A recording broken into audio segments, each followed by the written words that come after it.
లారీల కోసం రోడ్డెక్కారు సంగాయిపట్ రైతులు. తూకం వేసిన ధాన్యాన్ని వెంటనే తరలించాలని డిమాండ్ చేస్తూ సంగారెడ్డి మెదక్ ప్రధాన రహదారిపై ధర్నా రాస్తారోకో నిర్వహించారు. రైతులకు నచ్చజెప్పి ధర్నా విరమించేశారు కొల్చారం ఎస్ఐ మహమ్మద్ మొహిద్దీన్.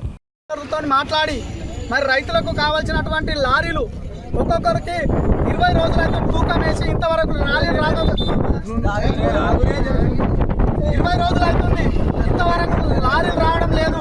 దయచేసి రాష్ట్ర ప్రభుత్వానికి ఒకటే డిమాండ్ చేస్తున్నాం, రైతులను ఆదుకోవాల్సిన అవసరం ఎంతైనా ఉన్నది.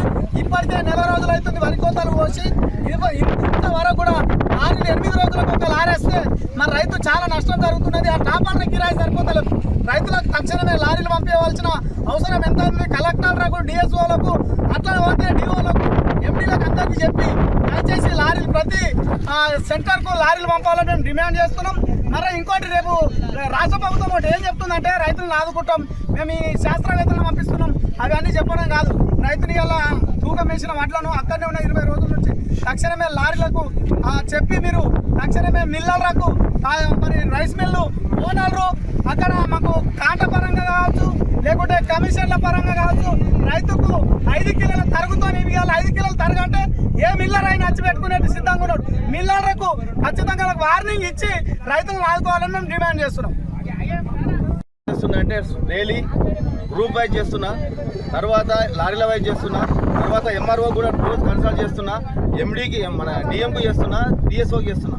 మొన్న 2 రోజుల క్రితము ఎంఆర్ఓ దగ్గరికి పోయి మా లారీలు ఎక్కడెక్కడ ఉన్నాయి సార్ దించుకోమంటారు. వాటిలు ప్రతి తిరుమల రైస్ మిల్ల 3 ఉన్నాయి, గ్లోబుల్లో 2 ఉన్నాయి, సత్యసాయిలో 2 ఉన్నాయి, 4 ఉన్నాయి. ఇట్లా అన్ని కూడా ఒక 15 లారీలు మా అన్నీ ఆగిపోయినాయి అని కూడా చెప్పిన తర్వాత రోజు ఏమన్నారంటే సార్ ఫోన్ చేయమని నేను ఒక లిస్ట్ రాసి ఎంఆర్ఓ గారికి ఇచ్చిన.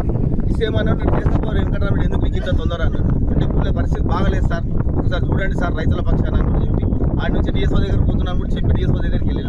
డిఎస్ఓ దగ్గర పోతే డిఎస్ఓ డిఎం టేక్మాల్ పోయిన సాయంత్రం 6 గంటలకు వచ్చేదాకా కూడా తినకుండా డిఎస్ఓ దగ్గర ఉండి సాయంత్రం వరకు ఉన్నాక సాయంత్రం ఏం హామీ ఇచ్చారంటే మా దగ్గర 8,000 బస్తాలు నింపినాయి సార్. అంటే రేపు నీకు 5 బస్తాలు లారీలు పంపిస్తామని చెప్పి నాగరాజ్ సెంటర్ ఇన్ఛార్జి శ్రీనివాస్ చెప్పిన తర్వాత నిన్న ఫోన్ చేస్తే మేము 15 నెలల జీతాన్ని మీద చచ్చిపోవాలి, దేశమంతా తిరిగినా ఎక్కడ లారీలు కాలేతలేవు అన్నాక నేను మళ్ళీ ఏం చేసినట్టే పర్యవేక్షణ ఒక్కొక్క బండి అని వస్తుందేమని సత్యసాయికి, తిరుమల రైస్ మిల్కు ఉన్న రైస్ మిల్లలో కూడా ప్రతి ఒక్కరికి ఫోన్ చేసిన ఒక్కొక్క బండి పంపించమని కూడా ఒక లీస్ట్ తయారు చేసుకొని లీస్ట్ గ్రూప్లో పెడితే వాళ్ళు ఏమంటారంటే మేము సీరియల్ ప్రకారం దించుకుంటాం, మాకు ఈ లారీ తర్వాత రాము అంటేనే అది తీస్తాం, లేదంటే సీజన్ మొత్తం వరకు ఉన్న లారీలు తీస్తామంటున్నాం.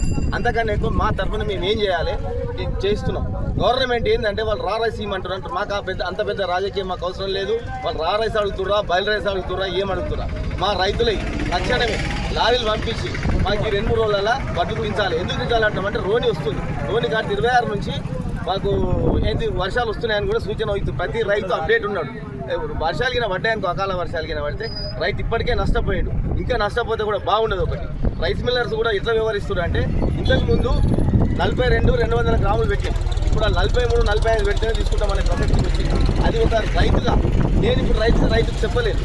ఆడికి పోయినాక ట్రక్ షీట్కి ఇబ్బంది పెడుతున్నాం. ఇప్పటికి ట్రక్ షీట్ల కోసం కూడా డిఎం లెవెల్లో కూడా పోయి ఒక 2-3 ట్రక్ షీట్లు రిలీజ్ చేయించినాం. ఏంటంటే వాళ్ళు వడ్లు మంచిగా లేవు, లేకపోతే మా ఇవి వస్తున్నాయి అవి వస్తున్నాయి కూడా ఫుల్ ఉంది అని కటింగ్ చేస్తామంటారు. అందుకోసం ఇదంతా కాదు, గవర్నమెంట్ కానీ ఎంఆర్ఓ నుంచి జిల్లా కలెక్టర్ వరకు రివ్యూ పెట్టి ఎక్కడ ఎన్ని వడ్లు ఉన్నాయి, ఎప్పుడు ఏ సెంటర్ నుంచి ఎంత జల్ది పోవాలని చూసి లారీలు పంపిస్తే దయచేసి పోతాయి.